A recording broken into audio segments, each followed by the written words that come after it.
Snack-sized business. Hello and welcome to another episode of Snack-sized Business. I'm your host, LB Adams, and we have one show, 2 people, 3 questions, 4 minutes, give or take. On the Zoom today, I get to introduce you to Marsha Johnson. Marsha and her husband John began Johnson CNC in 2010 when they went looking for a side hustle.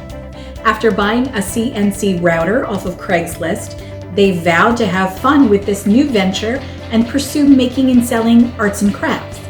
A friend in the tool and die industry asked if they would help produce low-volume orders of prototype parts for larger manufacturers so they could be tested before mass production started.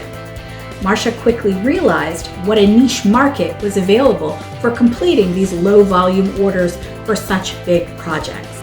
Large companies didn't want to make just a few parts, but it was a perfect opportunity for 2 people with a machine out in the garage. 10 years later, the rickety first router has been replaced by 5 brand new part pumping machines and the recent addition of a laser cutter engraver. Working directly with large manufacturers like the US military, Electrolux, and Mercedes, and local distributors, they provide a wide range of solutions in the industrial sector. Welcome to Snack-sized Business, Marsha Johnson. Hello and welcome to Snack-sized Business, Marsha Johnson. Thank you so much for joining us. Thank you for having me. It's great to be here. Are you ready for the 3 questions? Ish. You look doubtful. So question number 1, what abilities do you bring to your work that you can't or don't necessarily put on a resume? Great question. So my early childhood years, my sister and I were raised by a single mom, and she was great. She used to believe in us to a fault. And I think what it did is it rubbed off on me this innate sense of believing in the people around me and having a ridiculous faith in my people, in their abilities, in what they can do. And so I don't think there's a problem out there in the world that doesn't have a solution. I just think it's harder to find some solutions than others.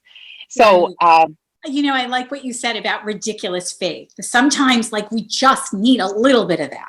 Yes, over the hump, right? Right. Awesome. Okay, second question. What does your 10 years ago self need to know right now? Is I think if I could go back 10 years ago and say something to my now 40-year-old self, I would say, just be okay with who you are and work within that, because it's who you are. And it's okay. I had somebody that I really looked up to when I was young call me a big mouth, and it as a negative thing. And it really stuck with me. And I think so many years I've tried to not be my personality instead of just owning my personality. Sure. Exactly. Sure. So I'd go back to that high school girl and say, don't change.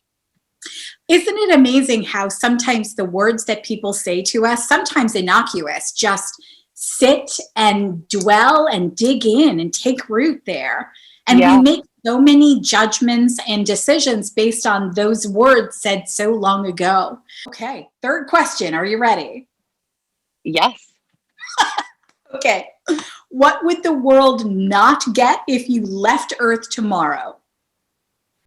I think I'm extremely invasive and like a pet. I think I'm extremely invasive like a pet. And I think at the time it can be a little bit overwhelming for people. Again, back to that personality. I think people can be overwhelmed by it, especially in a work environment, especially in manufacturing, where our job is to solve problems. So I imagine that my personality is a little bit invasive, but even in my personal life, I think in hindsight, people would say, wow, I really miss how much she showed up. And I miss how aggressively she pursued these business relationships or these personal relationships. That I think my aggression is purposeful. I love that phrase, aggressively show up. I'm going to show up. Yeah. Oh, I'm going to be your person, whether you want me to or not. I love that. Well, Marsha, thank you so much for your humor and for showing up. I really appreciate it. Thank you. Thank you. It's great to see you.